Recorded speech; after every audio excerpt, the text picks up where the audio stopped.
Oh my goodness. Oh my goodness. Oh my goodness. Yo. Here we are, the boxing source here, man. And live, man. I didn't think that I would be able to, try to get in on this, man. But who Fury versus Ngannou? Who would have thought? Who would have thought that it would have been this close? Who would have thought that it would have been a split decision in favor of Tyson Fury? Who would have thought that Francis Ngannou would have scored a knockdown on Tyson Fury? And that changed the whole dynamic of the fight, getting that early knockdown on Tyson Fury. That was just the wildest thing that I have seen probably this year. Was something very unexpected there, coming from Francis Ngannou, as, he came in there with absolutely nothing to lose, and that Tyson Fury was, supposed to be coming in as the undefeated lineal champion of the world in boxing, and that he was supposed to, box circles in a sense around Francis Ngannou. But Francis Ngannou definitely made a name for himself in this particular aspect, man. This wasn't like, the whole thing with Floyd Mayweather versus Conor McGregor. Nope, it wasn't like that. Nowhere near. This wasn't like, Floyd Mayweather in his exhibitions. No, wasn't really like that. This was, something where, for probably the first time, whatever, in reference to this type of a crossover, that you had an MMA fighter coming in fresh off the, well, I wouldn't say fresh off the couch, but, at least having his first pro bout, man, his first pro bout in boxing, going up against the heavyweight champion in Tyson Fury. And, this is what we had. This is what happened. He was able to, score almost a win over Tyson Fury. Now, some may say that he probably could have gotten the fight against Tyson Fury here because, on a number of occasions in this bout, you've seen Francis Ngannou be the more aggressive fighter. And I've seen something that, I really shouldn't have saw in this bout. And that was Francis Ngannou was the more accurate fighter when it came to power shots, especially in that first half of the fight. He was more accurate with those shots, while Tyson Fury looked like he really telegraphed a lot of those right hands. Looked like he telegraphed a lot of those right hands there against Francis Ngannou, and he missed a lot, and he missed badly, at least to me, going for someone, fighting Francis Ngannou. You would have thought that he would have been able to set up those shots. He would have been able to land those power shots easily, and he wasn't able to do that. But, big ups to Francis Ngannou because he did like a couple of things very well in this. One, he was able to definitely stand his ground there against Tyson Fury. And two, he was able to give Tyson Fury different looks, not just from the orthodox stance, but also from the southpaw stance. You see there early in the fight when Tyson Fury went from orthodox to southpaw, Francis Ngannou switched to southpaw too. And he, I don't know, maybe Tyson Fury was a little bit surprised by that, I guess. But man, I thought, this would have been, a blowaway win of sorts there for Tyson Fury. I thought he was going to be able to, have the energy or so, or whatever it is, and kind of wear down Francis Ngannou. Wasn't able to do that. And you seen like in the 7th and 8th round, particularly in those two, where Tyson Fury had those instances where he wasn't throwing punches and he was just, leaning in and grabbing and holding. And in those particular times, you could have had something where Francis Ngannou could have thrown some punches and could have, maybe would have pulled off the judge on one of those instances, man. That, that to me was just wow, that Francis Ngannou was able to do what he did at Riyadh. That was just wild. Now I know that you had the whole thing with Tyson Fury stating or whatever it is that he was going to be facing Alexander Usyk in December for the undisputed championship, but in this particular bout, it almost went all downhill on two fronts. Because at least for me, going into this fight with Tyson Fury, there were two things that he basically had to do. One, of course, is win the fight, but two is not be able to have like a serious injury or a serious cut or anything like that.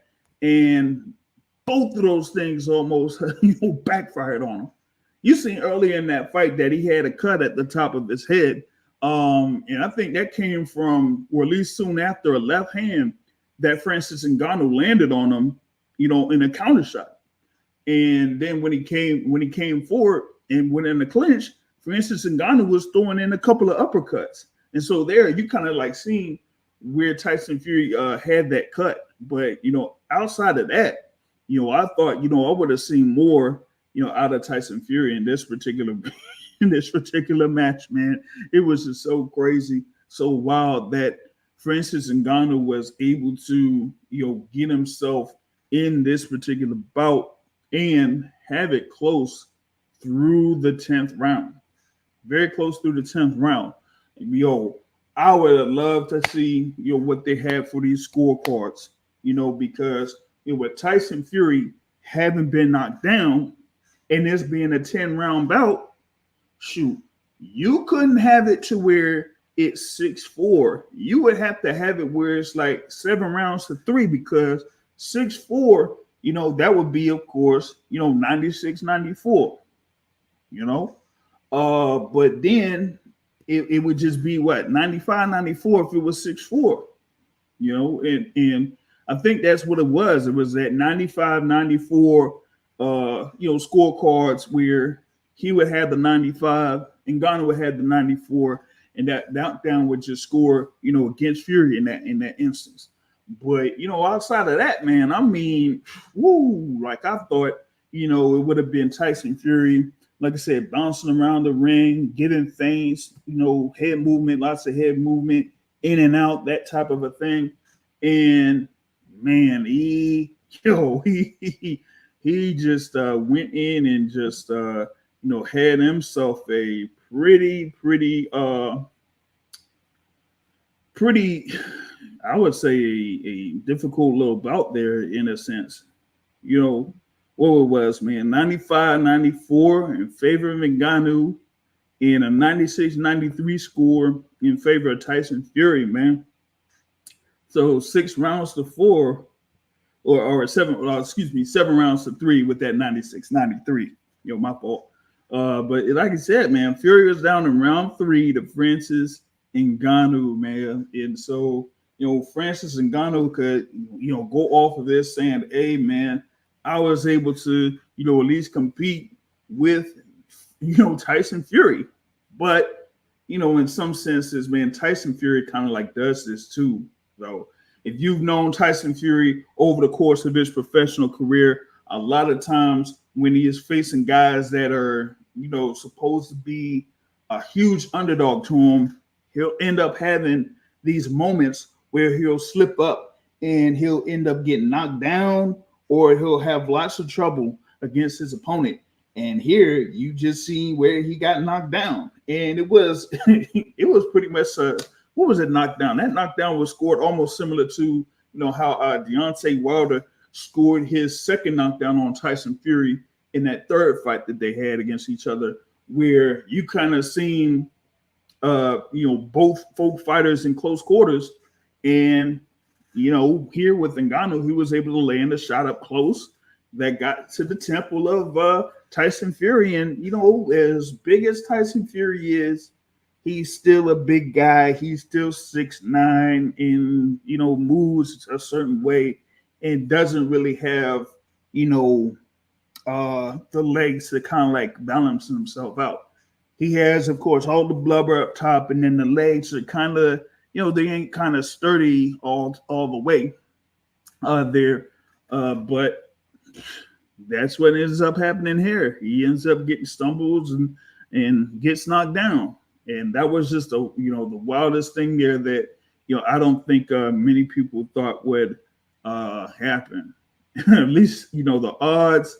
Man, I should have seen the odds or looked at the uh, pre-fight odds of Francis Ngannou scoring a knockdown on Tyson Fury. I should have looked at that. I mean, all I was looking at was like the minus 1,400 favorite that Tyson Fury was before this particular fight. And this right here, it was just something that I could do. Yeah, Sid, I probably would agree with you right there, Sid. Fury looked like he barely trained. He did look like he barely trained. You didn't really see much of the. I didn't really think he was like that sharp at all in this bout. I didn't think he was that sharp at all. A lot of those times, like I said a few minutes ago, that when he was throwing the 1-2 punch, that he was just either he looked like he was going going forward too much, or it was just that he was overshooting his target instead of just being set on his feet and just being able to land with that 1-2. But I think and I was kind of thrown off about this as well. Even though Francis Ngannou stands there at 6'4", they measured his reach at around 83. And Tyson Fury's there, even though he's 6'9", he's at 85 inches. So, I thought he would have been able to, get away with, just like I thought he would do. Just throw the jab, and just build off the jab and just work off that and use head movement. But yeah, he really didn't look like he, trained that much for this, that he kind of, played around as far as like getting prepared for this. And that was just it. Yeah. Hey man, I don't know, man. He said they got slick and told him. Then the guy Francis worked for you in Daily slapped her. Yeah, it's a big W for standing at the end of 10 rounds, but it's also a big win for Francis Ngannou for him to score a 95-94 scorecard in this. I mean, it was that's a 5-5 round with the knockdown. Some may have said maybe he could have got 6 rounds. If he would have got 6 rounds on Tyson Fury, that would have been something. That was the thing that I was watching out for. Was he going to be able to, especially after the knockdown, was he going to be able to get or win 6 rounds? Because 5 rounds, yeah, you could get 5 rounds, but you would have to get like 5 clear rounds from the judges. And there was stuff where that was kind of there. Shout out to Freestyle Media Sports, man. Freestyle Media Sports in the building, man. What's going on with you? Y'all check out Freestyle Media Sports here on YouTube, man. Y'all go ahead and check them out. But yeah, man, I mean, I was just really, really surprised at what I was able to see, there in this particular instance. I know that, both guys got paid handsomely for this bout. And, it ended up being, it ended up being more interesting than I thought it was going to be. I just couldn't, expect something like that happening there. Like I said, man, with Tyson Fury being able to have those multiple high-profile bouts over the past few years, and then having this happen with Francis Ngannou. Now, I mean, I know that some people kind of dismiss this particular fight, saying that it's Francis Ngannou in his pro debut in a actual boxing match. And the other thing is it almost took it till about 2 weeks before whatever it was for this to like say, hey, is this an actual bout? Is this an exhibition? Okay, it's an actual bout. So is the belt on the line? Well, the belt couldn't be on the line, of course, because it's a 10-round bout. You know what I'm saying? And yeah, it ended up being a lot better off for Francis Ngannou here. So that's gonna open the door for a lot of things in reference to Francis Ngannou, man.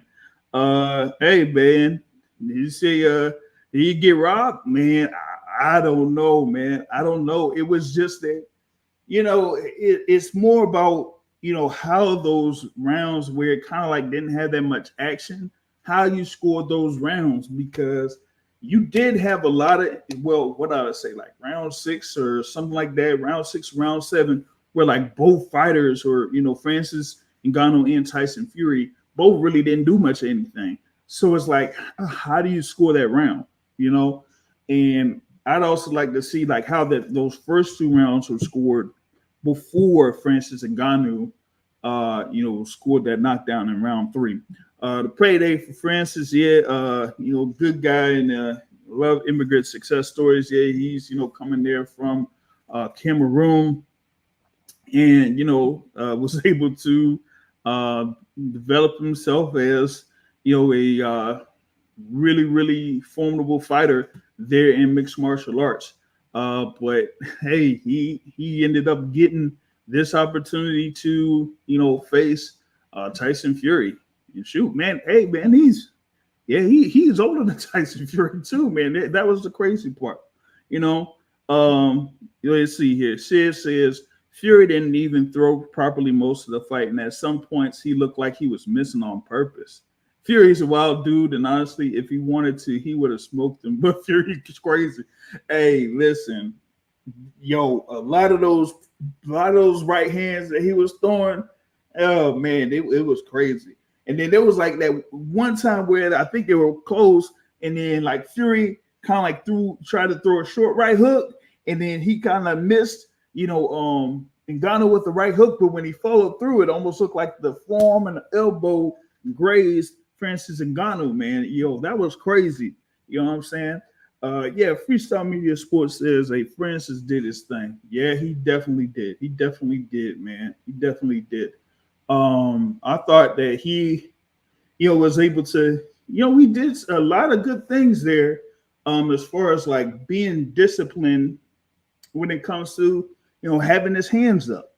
And, the other thing, like I said, Fury looked like he was going to try to confuse him, have something where, he would start in an orthodox style and then switch to southpaw. But Francis Ngannou was doing the same thing. So you kind of like seeing him, be able to maneuver and to, kind of like keep up with, what Tyson Fury was doing. And yeah, I mean, like it was said earlier, man, by Sid, Fury looked like he barely trained. What he was in there at 277, 277. And that was almost as big as he was in that third fight against Deontay Wilder. And to me, man, when he's they're above like 270 pounds, man, he ain't really moving on too much. He's just looking to tire out his opponent. And I thought that's what his game plan was going to be too. But that was another thing from Francis Ngannou. He would not allow Tyson Fury to lean on him, and he pretty much used him being at his height to, what I would say, kind of like not be, not get tired out by that. He pushed around Tyson Fury in that instance. He was throwing him around a little bit. So Tyson Fury couldn't get away with that in this bout, So I mean, there was a lot of things that I saw there out of Francis Ngannou that said, hey man, he was able to hang with Tyson Fury. Now here's my thing: what's going to be next for Francis Ngannou? What is going to be next for him? Like we were saying, going into this bout, he got paid mad handsomely for this fight against Tyson Fury. So would that mean like, hey, would he want to do more of this? Would he want to, have more of these type of fights. At least if it's like in Riyadh and like say for example, if they say, hey, maybe we could get another fight in with you and you face Deontay Wilder, maybe he'd be down for that. Or he did mention after this fight with Fury that he could potentially want to face Anthony Joshua. So for Francis Ngannou to have that type of thought process, man, like he could really, really gain some interest as to, okay, maybe I got something with this boxing thing. And if he's, there, what is it, in Las Vegas, and he's been in Vegas for a good little minute, and he stays out there in the boxing gyms, who knows? Who knows?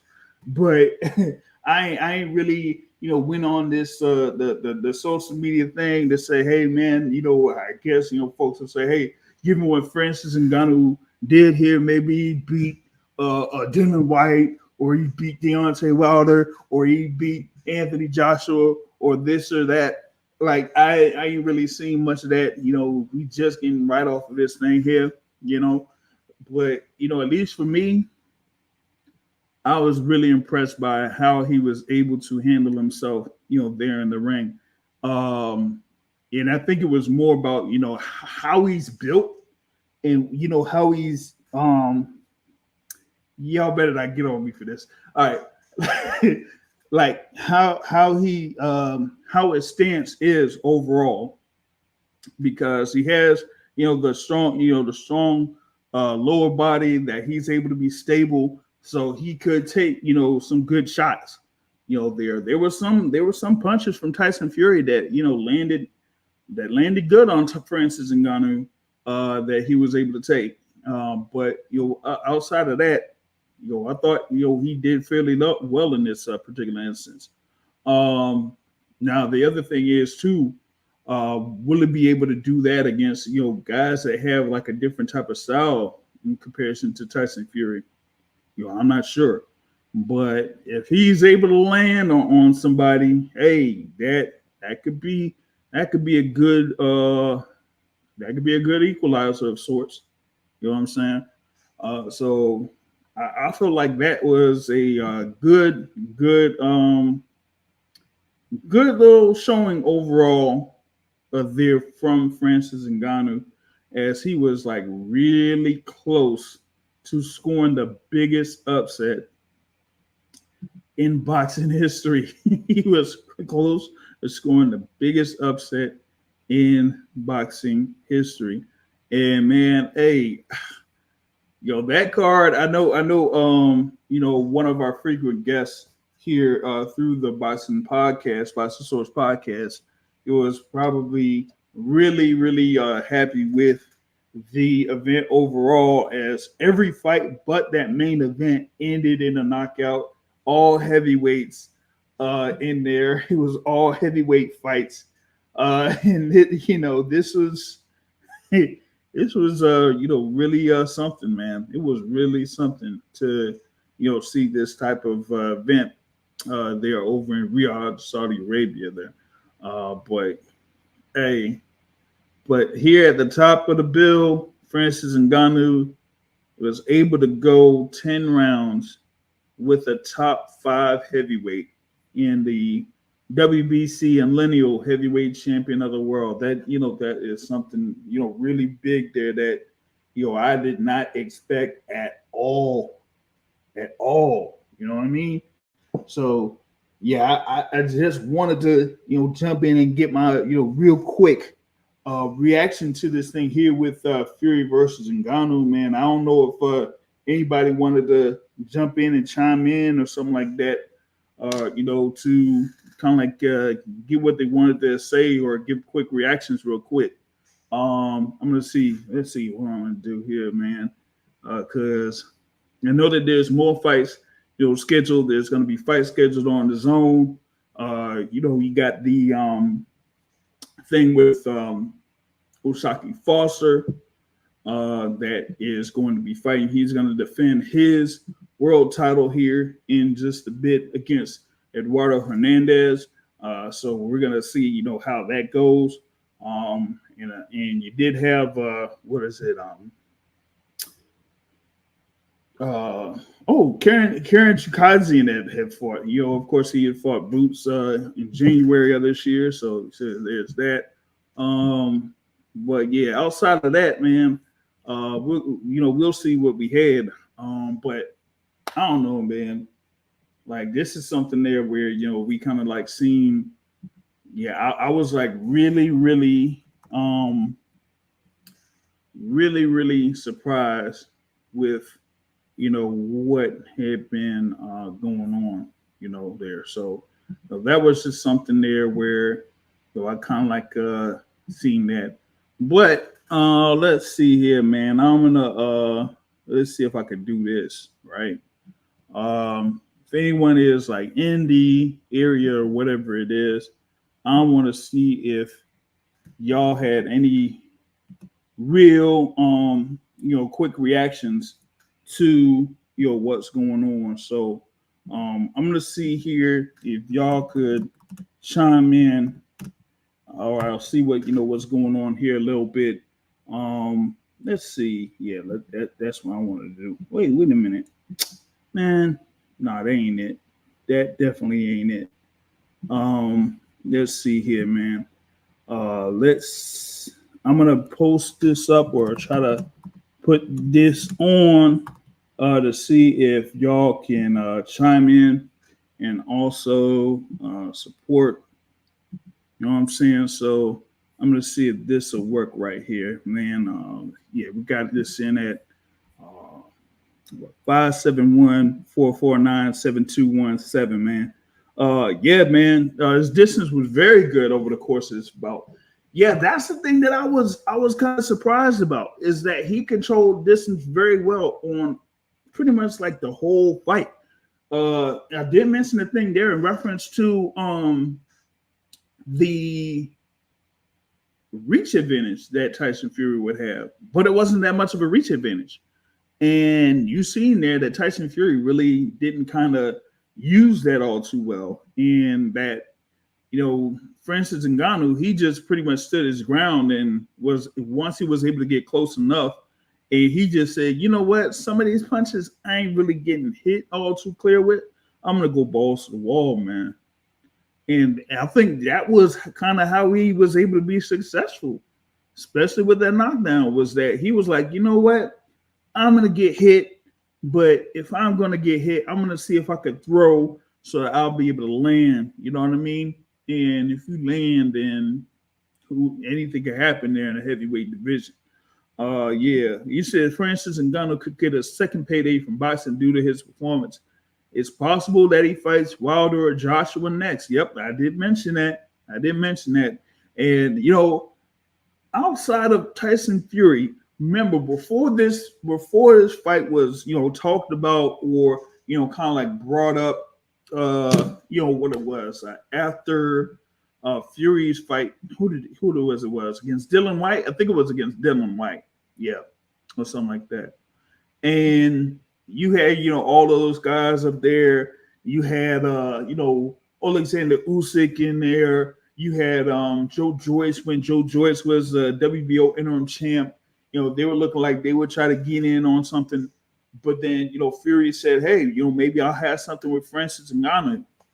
And well, as we see, that did come about, but also there was an outside chance that Deontay Wilder could be facing Francis Ngannou.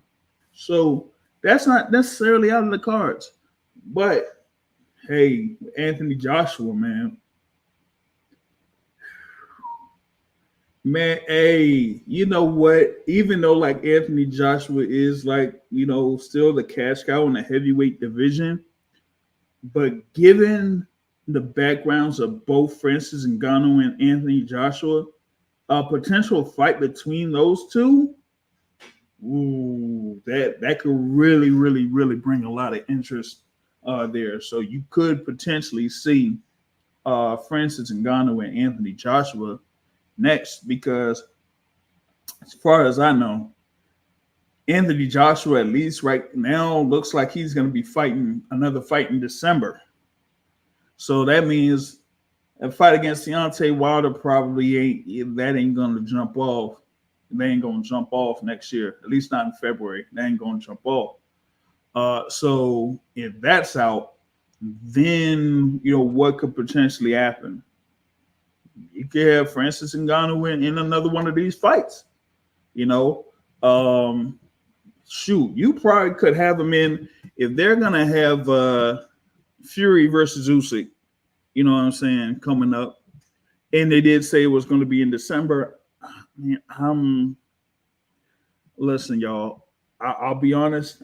I'm not really convinced that that fight happens in December. I'm not. I'm not convinced. At least not right now. It just depends on if they're going to have it in Riyadh or something like that. You know, I know that Alexander Usyk had signed with the promotional company that's tied to Riyadh, Saudi Arabia. And the thing with Tyson Fury was, at least you've seen in his role that he was coming in the ring with, it did also say Riyadh season. So maybe they had some type of agreement that they'll be fighting in Riyadh.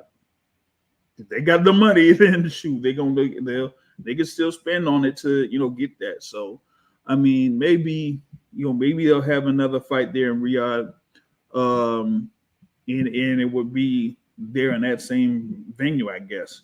Maybe that's going to be the case. But at least for right now, I have to see like what's going to happen, what's going to go on as far as like if they'll really pull off that undisputed title fight in Riyadh or not. And at least right now, I'm leaning towards not. But yeah, man, Ngannou. Oh, yeah, I think Francis Ngannou definitely got himself a second payday from this. Definitely did. Like he really got some good reaction from his performance here in his bout against Tyson Fury. Regardless of what condition he was in or what condition Tyson Fury was in, Ngannou really gained a lot of points here with his performance against Tyson Fury.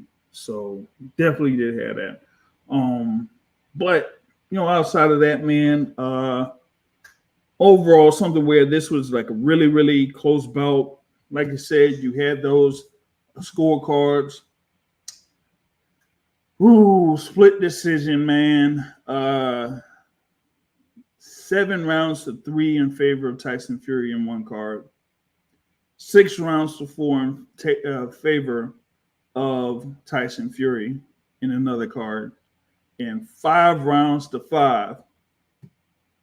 So one judge had it even, basically, as far as like rounds were concerned, but they had given that knockdown to Francis Ngannou. So that's why, even though it was 5 rounds to 5, that point taken away from Fury makes it 5 rounds to 4, or 95-94. So, hey, man, that was just something, man. That was definitely something. But yeah, I just wanted to jump in here and get that real quick reaction to that bout. I really didn't expect Francis Ngannou to, like I said, 1, go through all those 10 rounds, and then 2, for it to be that close, for it to be a split decision, that Tyson Fury won. But, it almost was, when those scorecards were read out, man, especially with the first 2, like it's a split decision. They were like, oh, snap. It was like, wow. So it was like very close. So, like I said, once again, props to Francis Ngannou for his performance. Here in this instance, he almost got the better of Tyson Fury, man. Almost got the better of Tyson Fury. And like I said, with Fury getting a knockdown or get knocked down, and also having a little cut, it was like a minor cut, but still a cut nonetheless. Yeah, that fight against Usyk, December, I'm not counting on it. I'm not counting on it. But we'll see, how that goes. But like I said, man, we'll get more off of this here getting in these following hours, man, when it comes to this bout and more, coming from this fight card. But we still got more action here in boxing that'll be on the zone. So be able to check that out, and we'll be able to sum all of that up on this YouTube channel tomorrow. So we're gonna be able to do that tomorrow, and you'll be able to chime in. Big ups to all of those here that are here in the chat. Shout out to Sid UK, Freestyle Media Sports. All those are watching here live. But yeah, definitely was surprised about the performance here from Francis Ngannou. That he almost scored a win over Tyson Fury. So we'll have more about this tomorrow, and also talk about other things going down in the sport of boxing here on our regular podcast. That is Sunday night, 7:30 p.m. Eastern time. We're gonna jump in and get things going on that. So hopefully y'all be able to join in on that. Big ups for everybody that joined in live. Y'all hit the like button. If you haven't done so, hit the like button on the way out. It brings support to our channel. We really appreciate it here at the Boxing Source. And I'll catch y'all later, man. I'm out. Peace.